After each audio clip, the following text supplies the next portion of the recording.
Party ప్రధాన కార్యాలయంలో నిర్వహించిన గ్రీవెన్స్ సెల్లో రెవెన్యూ శాఖ మంత్రి అనగానే సత్యప్రసాద్, వినియోగదారుల రక్షణ మండలి చైర్పర్సన్ పీతల సుజాత పాల్గొని ప్రజా సమస్యలపై వినతులు స్వీకరించారు. ఈ సందర్భంగా మంత్రులు మాట్లాడారు.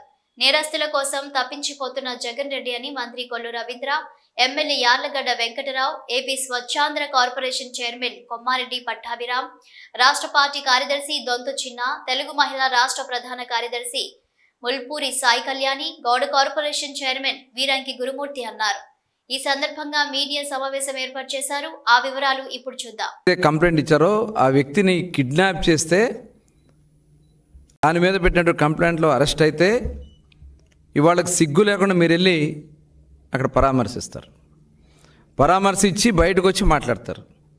ఒకసారి చూడండి, అక్కడ గన్నవరం కార్యాలయంలో దళితులపైన, యువకులపైన, మహిళలను కూడా చూడకుండా దాడులు చేసి కార్లు తగలబెట్టి, ఒకసారి ఆ కార్లు తగలబెట్టి కూడా చూపించండి, ఒకసారి ఆ క్లిప్పింగ్స్ అన్నీ కూడా.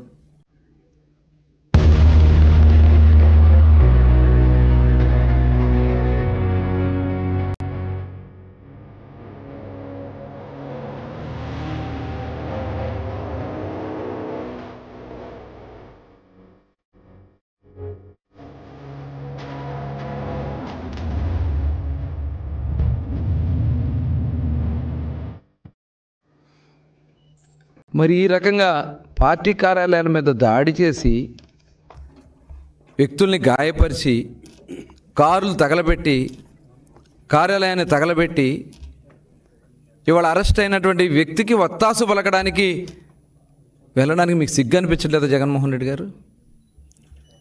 ఒక రాజకీయ పార్టీకి కార్యాలయాల మీద ఈ రకమైనటువంటి సంస్కృతిని చేసింది మీరు కాదా?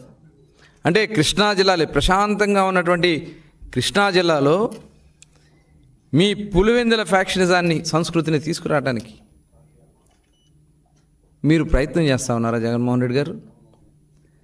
ఎంతోమంది మేధావులు పుట్టినటువంటి గడ్డ స్వర్గీయ అన్న నందమూరి తారక రామారావు గారు, జెండా రూపకర్త పింగళ వెంకయ్య గారు, కాశీనాథుని మల్లికార్జున గారు, నాగేశ్వరరావు గారు, చంద్ర రాజేశ్వరరావు గారు, పుచ్చలపల్లి సుందరయ్య గారు, అయ్యదేవర కాళేశ్వరరావు గారు, ఇలా అనేక మంది సంఘ సంస్కర్తలు, మేధావులు జన్మించినటువంటి ఈ కృష్ణా జిల్లాని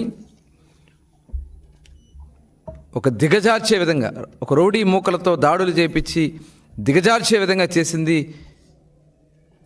మీరు ఈరోజు పరామర్శించినటువంటి వ్యక్తులు కాదు.